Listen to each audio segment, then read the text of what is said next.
Riri mbura ithiete na mbere na guthandana kundu gutiganite.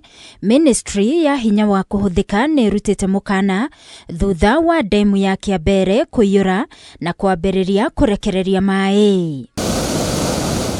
Akiaria hindi ya kunyabara ikiro cia mai ndemu-ini ya Masinga, mwandiki mukaru ministry-ini ino Alex Wachira nioritie andu aria maikaraga muhuro wa ndemu cia Seven Forks kaunti-ini cia Garissa na Tana River mathame gugikinyeria hwaini wa muthi wa Jumaa na Juma kiumia giki. KenGen had already issued original alert. Now we have to raise the alarm warning.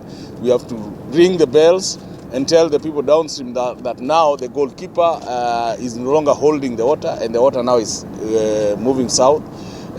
Garissa communities and the communities in Tana River, we are asking you, please stay away from the riverbank, move to higher grounds, so that even as the water spills down and goes all the way to the Indian Ocean, you are not affected.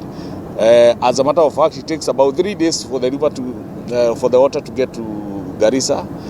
So by tomorrow evening, we are expecting that water should be in Garissa, and latest by Saturday morning should be in Tana River. Wachira augete thirikari ni gukorwo igiteithia andu aria mekuhutio ni thame ino, na oho muingi ni ugukorwo kimenyithio makiria ciigie ndemu ici niguo gwithemana na ugwati wothe ungiyumiria. The government will continue to provide regular updates and will ensure that all necessary support is extended to affected communities.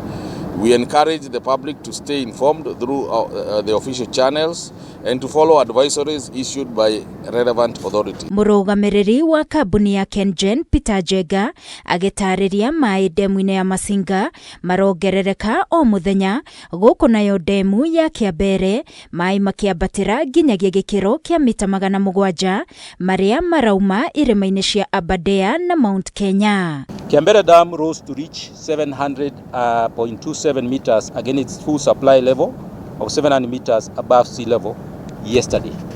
Given the current trend and the forecasts, we have witnessed a natural overflow of Masinga Dam from 30th of April this year due to increased inflows from the Aberdare and Viba River to Kamburu Dam. Yesterday, KIAMBERE Dam experienced natural overflow. No na kuri oguo muingi ni uritio ndugaikare na hahu. The dam is safe.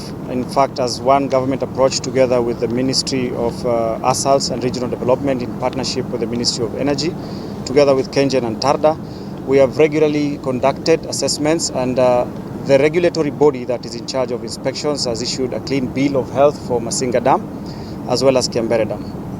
Another thing I want to assure you that this spillage is a safety mechanism, is not a risk, is a design element of the dams to ensure safety of the dam and the communities downstream in terms of regulating flow.